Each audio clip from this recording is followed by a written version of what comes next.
पूछ रही थी हम इतने गरीब क्यों हैं, तो उसकी मां समझा रही थी कि हम गरीब इसलिए हैं कि भगवान ने हमको ऐसा बनाया।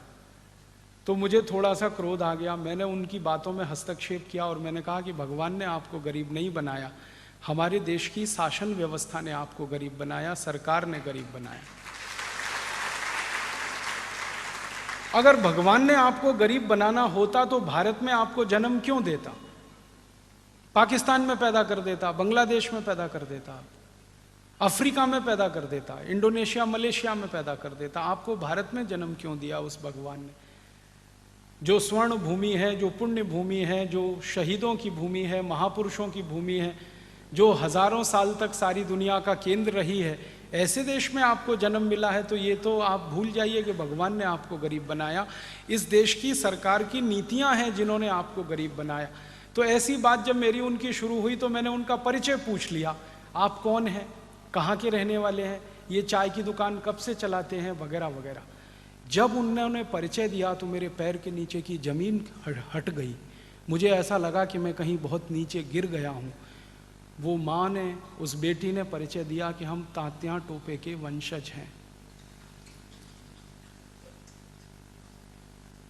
और हमारी गरीबी ने हमको चाय बेचने के लिए मजबूर किया है। उस दिन मैंने अपने आप से ये पूछना शुरू किया कि तात्या टोपे के वंशज अगर इस देश में चाय बेच रहे हैं, कौन सी आजादी की बात हम कर रहे हैं? और उससे ज्यादा क्रोध मेरे मन में इस बात का है कि तात्या टोपे जिन्होंने पूरी जवानी इस देश के लिए अपनी लगाई, आप जानते हैं सबसे देर में पकड़े गए तात्या टोपे। 1857 का जो क्रांति का संग्राम हुआ, नाना साहब पेशवा के कंधे से कंधा मिलाकर जिन्होंने काम किया, नाना साहब पेशवा को, झांसी की रानी लक्ष्मीबाई को, झलकारी बाई को, सारे उनके सहयोगियों को शहादत हो गई। सबसे अंत में तात्या टोपे पकड़े गए थे। इतने कुशलता के साथ उन्होंने आज़ादी की लड़ाई का नेतृत्व किया था और उनके परिवार के लोग चाय बेचे इस देश में अपना जीवन चलाने के लिए। और इसी देश में ऐसे कई लोगों को मैं जानता हूं, आप जानते हैं, जिन्होंने अंग्रेजों की सरकार के साथ सहयोग किया था देश को गुलाम बनाने में, जिन्होंने अंग्रेजों की सरकार को सहयोग दिया था इस देश के क्रांतिकारियों को मरवाने में। वो लोग इस देश में मुख्यमंत्री बनकर राज करें, उनके परिवारों के लोग केंद्रीय मंत्री बनकर इस देश में राज करें। आप जानते हैं एक इस देश में सिंधिया परिवार है जिसने अंग्रेजों की कितनी मदद की है, अंग्रेजों से कितनी वफादारी उन्होंने निभाई है। 1857 की लड़ाई में एक तरफ क्रांतिकारी लड़ रहे थे, दूसरी तरफ सिंधिया परिवार की फौज अंग्रेजों के साथ क्रांतिकारियों के खिलाफ लड़ रही थी। उस सिंधिया परिवार के बड़े बड़े लोग देश में मुख्यमंत्री बने, प्रधानमंत्री के साथ केंद्रीय मंत्री बने, और तात्या टोपे के परिवार के लोग चाय बेचे इस देश में। सिंधिया परिवार की तरह इस देश में एक और परिवार है, पटियाला राजघराना जिसको कहा जाता है, जिन्होंने अपनी पूरी फौज, पूरी सेना अंग्रेजों को दान में दे दी। 1 करोड़ स्वर्ण मुद्राएं अंग्रेजों को दी थी उस 1857 की क्रांति के खिलाफ काम करने के लिए। उस पटियाला परिवार के लोग मुख्यमंत्री बने पंजाब के, और तात्या टोपे के परिवार के लोग चाय बेचें इस देश में आज़ादी के 63 साल के बाद। अगर यही है तो कैसे कहें देश आज़ाद हो गया? 15 अगस्त मनाना, तिरंगा झंडा फहराना, जनगणमन गाना, ये आज़ादी का नाम नहीं है। आज़ादी इससे गहरी कोई चीज़ है। होना तो ये चाहिए था इस देश में आज़ादी के बाद कि जिन्होंने अंग्रेजों से वफादारी की, जिन्होंने अंग्रेजों के साथ दोस्ती निभाई, जिन्होंने अंग्रेजी सरकारों को मदद की, उन सबको इस देश में आज़ादी के बाद या तो फांसी होनी चाहिए थी, या गोली से उड़ा देना चाहिए था, या बम लगाकर तोप से उनका शरीर खत्म कर देना चाहिए था। वो लोग सत्ता व्यवस्था में बैठे हैं, हमारे ऊपर शासन कर रहे हैं। उस समय अंग्रेजों के साथ दोस्ती करके शासन करते थे, अब काले अंग्रेजों के साथ दोस्ती करके शासन कर रहे हैं, लेकिन हमको तो मुंह चिढ़ा ही रहे हैं। और जिन्होंने देश की आज़ादी के लिए सब कुछ अपना दे दिया, तन मन धन परिवार सब कुछ कुर्बान कर दिया, उनके सहयोगी, उनके परिवारीजन चाय बेच रहे हैं, कहीं कोई छोटा मोटा नौकरी कर रहे हैं अपने जीवन को चलाने के लिए, तो लगता है कि कुछ तो गड़बड़ है, कुछ तो अधूरापन है इस देश की आज़ादी में, और ये अधूरापन पूरा करना ही होगा। आज नहीं तो कल शहीदों के सपनों को सम्मान देना ही होगा। आज नहीं तो कल शहीदों के परिवारीजनों को सम्मान देना होगा। आज नहीं तो कल, नहीं तो शहीदों की शहादत बेकार जाएगी, उसकी सार्थकता खत्म हो जाएगी। आने वाली पीढ़ी कैसे अपने आप को कुर्बान करेगी देश के लिए? अगर ये कहानी मैं देश के बच्चों को सुनाऊं कि तात्या टोपे ने देश की आज़ादी के लिए अपना तन मन धन वतन सब कुछ वार कर दिया और आज उनके परिवार के लोगों को चाय बेचकर जिंदगी बितानी पड़ रही है, तो नौजवान पीढ़ी के मन में क्या दृश्य बनेगा? कौन सा उनके दिमाग में सपना पैदा होगा? किस ताकत से वो ये कह पाएंगे कि हमारे शहीदों ने जो किया वो ठीक किया? इसलिए मैं मानता हूं कि आज़ादी आ तो गई है, लेकिन आज़ादी के बाद की व्यवस्था वैसी नहीं है जो आज़ादी के लिए सपना देखने वाले शहीदों ने सोची थी। इससे भी ज़्यादा ख़राब बातें हैं मुझे जो आपको कहनी नहीं चाहिए कि इस देश में एक नहीं ऐसे सैकड़ों शहीदों के परिवार हैं जिनके लिए खाने को पैसे नहीं। थोड़े दिन पहले शहीद आज़म भगत सिंह के परिवार के लोगों को, शहीद आज़म भगत सिंह का एक बहुत बड़ा संदूक था जो उनके दस्तावेजों से भरा हुआ था, वो सहारनपुर से लेकर और उनके अपने जलंधर जिले में लेके जाना था। उस ट्रंक को भेजने के लिए पैसे इकट्ठे नहीं हो पा रहे थे। इतनी गरीबी में भगत सिंह के परिवारी जन लोग रह रहे इस देश में। ठाकुर रोशन सिंह के परिवार के लोग, चंद्रशेखर आज़ाद के परिवार के लोग अभी भी मध्य प्रदेश में बड़ी जलालत और गरीबी की जिंदगी जी रहे। एक भी शहीदों के परिवार में से ऐसा नहीं मिला मुझे, मैंने तो पिछले 10-12 वर्षों में कुछ 50 से ज़्यादा शहीदों के परिवारों में जाकर स्थिति को समझने की कोशिश की है। एक भी परिवार ऐसा नहीं मिला जो ये कहता हो कि हाँ, आज़ादी के बाद हम कोई सम्मान की ज़िंदगी जी रहे हैं, कोई सुकून की ज़िंदगी जी रहे हैं। और ये तो वो 50 परिवार हैं जिनको मैंने खोज लिया इस देश में से, पता नहीं ऐसे कितने हजार परिवार, कितने लाख परिवार। इसलिए हम मानते हैं भारत स्वाभिमान की तरफ से कि ये आज़ादी अधूरी है, और ये आज़ादी पूरी तब होगी जब शहीदों के सपनों का सम्मान होगा, शहीदों के परिवारियों का सम्मान होगा, उनको इस देश में वो स्थान मिलेगा जो इस देश में आज सत्ता चलाने वालों को मिला हुआ है, जिन्होंने आज़ादी की लड़ाई में अपने जीवन में से कुछ नहीं गंवाया, जिन्होंने आज़ादी की लड़ाई में कभी कोई भाग नहीं लिया, जिन्होंने आज़ादी की लड़ाई में अपने खून की एक बूंद भी कभी दान नहीं की, उन लोगों के हाथ में पूरे देश की शासन व्यवस्था हो, और जिन्होंने आज़ादी की लड़ाई में अपना सब कुछ गंवाया, वो तिल तिल भूखे मरें, चाय बेचनी पड़े, पकौड़ियाँ बेचनी पड़े उनको, ये हमारे लिए बहुत शर्मनाक है, बहुत अफसोस है। इस व्यवस्था को ठीक करना है। इसी व्यवस्था को ठीक करने के लिए भारत स्वाभिमान का जन्म हुआ है, वरना इस अभियान की कोई ज़रूरत नहीं थी।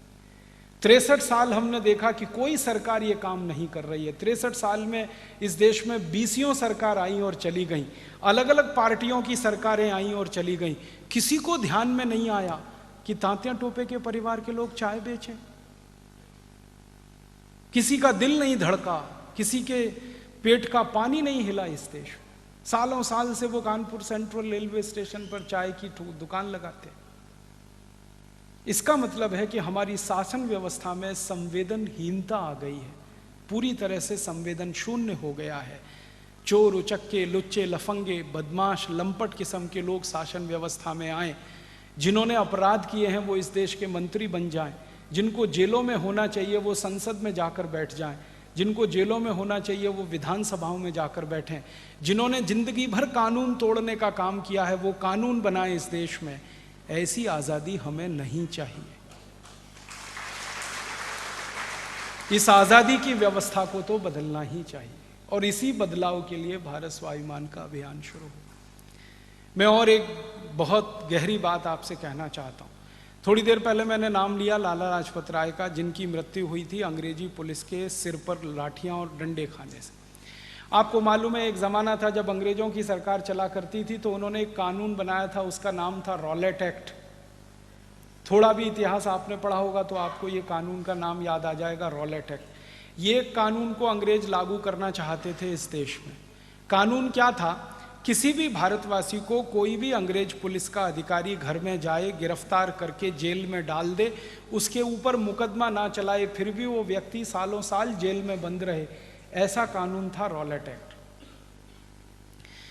किसी भी भारतवासी को कोई अंग्रेजों का पुलिस का अधिकारी रात के 2 बजे, रात के 3 बजे सोते से उठाकर लाए, थाने में बंद कर दे और उसको ये ना बताए कि तुम्हारा अपराध क्या है और उसको ये ना बताए कि तुमको किस अपराध में गिरफ्तार किया गया है, फिर भी उस व्यक्ति को बंद रहना पड़े महीनों महीनों, सालों सालों, ये कानून था रॉलेट एक्ट। अंग्रेजों की सरकार इस कानून को लागू करना चाहती थी।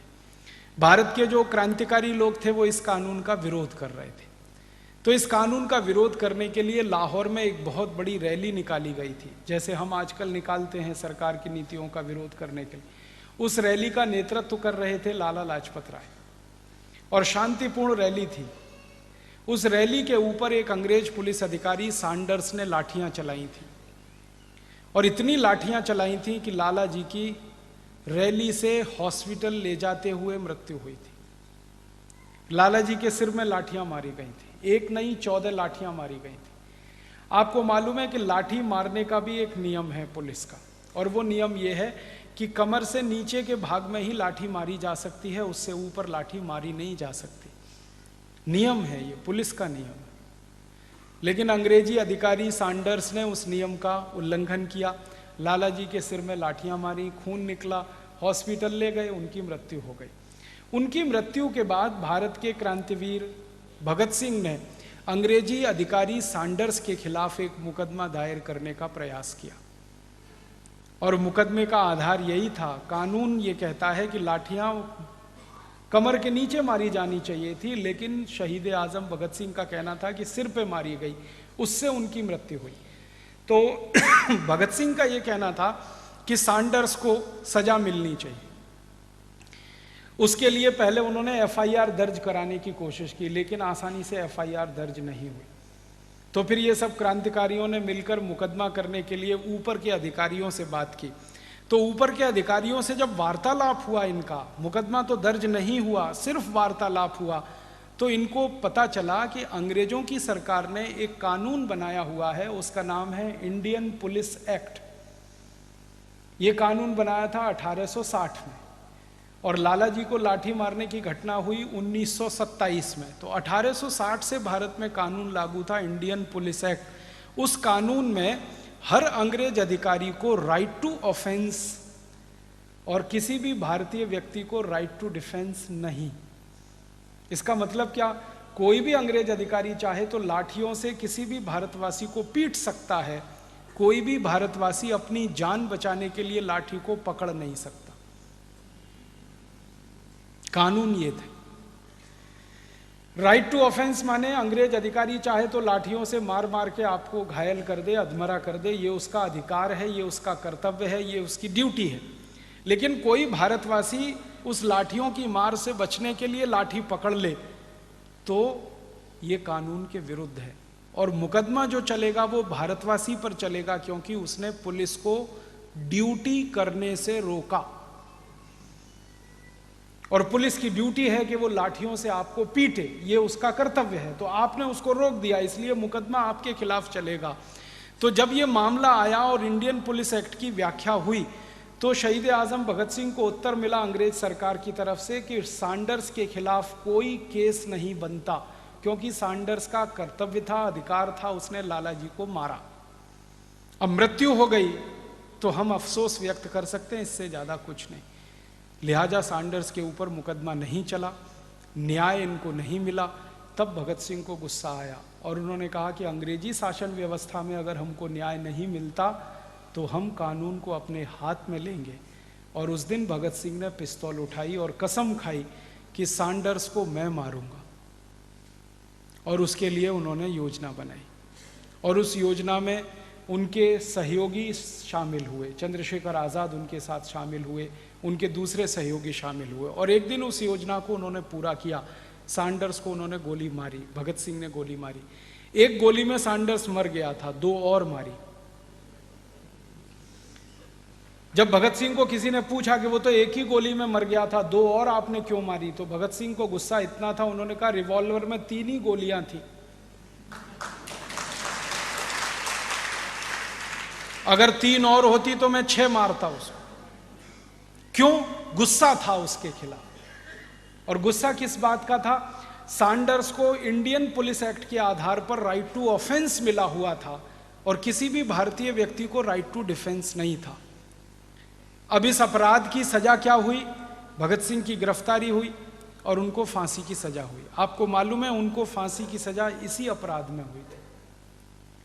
उन्होंने एक बार भारत की संसद में, जिसको उस जमाने में असेंबली कहा जाता था, भी फेंका था, लेकिन उस बम से कोई घायल नहीं हुआ था, कोई मरा नहीं था। उस बम में ऐसा कोई गोला बारूद नहीं था, इसलिए हानि किसी की नहीं हुई थी। उसमें तो उनकी गिरफ्तारी हुई थी और कुछ साल की सजा देने का ऐलान था, लेकिन चूंकि सैंडर्स को उन्होंने गोली से मारा, उस अपराध में उनको फांसी हुई थी।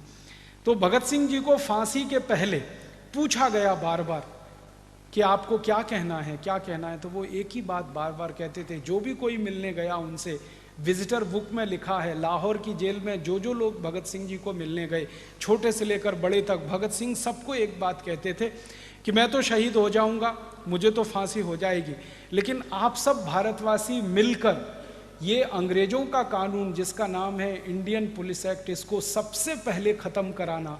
जिस दिन अंग्रेज भारत से जाएं उस दिन इंडियन पुलिस एक्ट को जला देना। ये आज़ाद भारत के लिए कानून नहीं होना चाहिए। ये उनके दिल का दर्द था।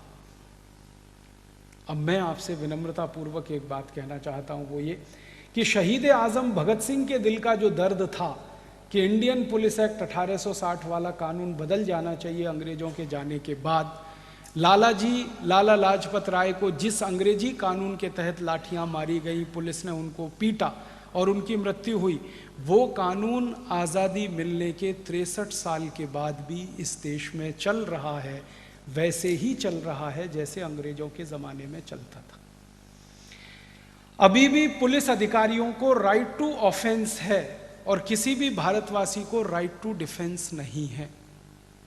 अभी भी पुलिस अंग्रेजों की तरह से ही व्यवहार करती है। जैसे अंग्रेजों की पुलिस भारतवासियों पर लाठी चार्ज करती थी, वैसे ही आज़ाद भारत की पुलिस भी भारतवासियों पर लाठी चार्ज करती है। जैसे अंग्रेजों की पुलिस गोलियां चलाती थी, वैसे ही भारत की पुलिस गोलियां चलाती है। पुलिस की गोलियों में लोग मारे जाते हैं, लाठी चार्ज में लोग घायल हो जाते हैं। कानून वही चल रहा है जो 1860 में बना था। बस अंतर इतना ही है कि पुलिस को लाठी चार्ज करने का आदेश देने वाले पहले गोरे अंग्रेज थे, अब पुलिस को लाठी चार्ज का आदेश देने वाले काले अंग्रेज हो गए हैं। व्यवस्था वही है, कानून वही है, नीतियां वही हैं। इसलिए हम भारत स्वाभिमान वाले ये मानते हैं, आज़ादी है कहाँ? आज़ादी तो अंग्रेजों के ज़माने में पुलिस को थी, आपको मारने की, पीटने की। वो आज़ादी आज 63 साल के बाद भी पुलिस को है, आपको मारने की और पीटने की। इस देश में कई बार ऐसे दृश्य देखने को मिलते हैं जो हम गवार नहीं कर पाते। थोड़े दिन पहले मैंने टेलीविज़न चैनल पर एक खबर देखी, शायद आपने भी देखी हो। दिल्ली में भारत देश के अंधे लोगों ने मिलकर एक प्रदर्शन किया था, थोड़े दिन पहले की घटना है। एक संगठन है हमारे देश में, उसका नाम है नेशनल ब्लाइंड्स एसोसिएशन, राष्ट्रीय अंध लोगों का संगठन। उनको आंखों से दिखाई नहीं देता। उन्होंने अपनी कुछ मांग भारत सरकार के सामने रखने के लिए प्रदर्शन किया था और मांग बहुत साधारण सी थी कि अंधे लोग अकेले कहीं यात्रा नहीं कर सकते, उनके साथ किसी न किसी एक व्यक्ति को साथ में रहना पड़ता है। तो उनकी ये मांग थी कि उनके साथ जो भी व्यक्ति यात्रा करे उसको टिकट ना लेनी पड़े, क्योंकि वो व्यक्ति अपने लिए यात्रा नहीं कर रहा है, उस अंधे व्यक्ति को सहारा देने के लिए यात्रा कर रहा है। इतनी सी मांग उन्होंने रखी थी सरकार के सामने। और इसके लिए दिल्ली में एक स्थान है जंतर मंतर, वहाँ पर उन्होंने एक प्रदर्शन आयोजित किया था। मैंने उस दिन समाचार में देखा मेरी आंखों से, पुलिस ने उन अंधे लोगों के ऊपर लाठी चार्ज किया था, जो भाग नहीं सकते अपने को बचाने के लिए, जिनको कुछ दिखाई नहीं देता। और मैं देख रहा था पुलिस लाठियों से मार रही थी और वो हाथों से एक दूसरे को टटोल टटोल कर उन लाठियों से बचने की कोशिश कर रहे थे। 17 लोग उसमें घायल हुए थे, खून उनको निकल रहा था, लेकिन पुलिस पूरी बर्बरता से उनको पीट रही थी। उस दिन मैं अपने आप से पूछ रहा था, भारत आज़ाद है, हम स्वतंत्र हैं, हमारे देश में स्वराज्य आ गया है क्या? लाला लाजपत राय को जिस बेदर्दी से पुलिस पीटती थी, आज भी देश के लोगों को उसी बेदर्दी से पीटती। कानून अगर नहीं बदला, व्यवस्था अगर नहीं बदली, तो आजादी का कोई अर्थ नहीं। एक और उदाहरण देता हूं। हमारे देश में बहुत सारे लोग हैं जिनको पोलियो हुआ है और उनके पांव काम नहीं करते। वो बाइसिकल पर, ट्राईसाइकिल पर बैठकर अपनी जिंदगी चलाते हैं। तो ऐसे कुछ हजार लोगों ने एक बार दिल्ली में अपनी मांग के लिए कुछ जानकारी देने के लिए प्रदर्शन किया था। पुलिस ने उन पर भी लाठी चलाई थी। 24 लोग घायल हुए थे उसमें।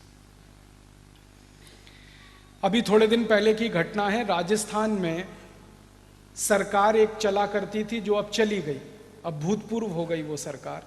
उस सरकार ने राजस्थान में एक नियम बना दिया, नीति बना दी, हर गांव में शराब की दुकान होनी ही चाहिए। ये नीति जिस सरकार ने बनाई वो भारतीय जनता पार्टी की सरकार थी। और वो भारतीय जनता पार्टी की सरकार, भारतीय जनता पार्टी की सरकार स्वदेशी की बात, राष्ट्रवाद की बात, संस्कृति की बात, सभ्यता की बात करने वाले लोगों ने नीति बनाई राजस्थान में, हर गांव में शराब की दुकान होनी ही चाहिए। क्यों? मुख्यमंत्री का आदेश है, हर गांव में शराब बिकनी चाहिए। तो किसानों ने इसका विरोध किया था और किसानों ने यह कहा कि हमको शराब नहीं चाहिए, पीने का पानी चाहिए, क्योंकि राजस्थान में पानी की बहुत ज्यादा कटोकटी है, कमी। उन्होंने कहा हमारे खेत को पानी चाहिए, हमको पीने का पानी चाहिए, हमको शराब नहीं चाहिए। तो इसके लिए किसानों ने एक बहुत बड़ा प्रदर्शन किया था।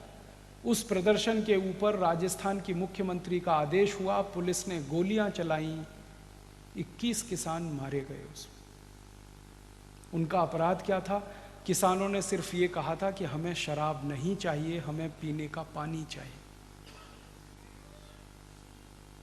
पुलिस ने उस दिन बर्बरता दिखाई अपनी। उस दिन भी मैंने अपने आप से पूछा,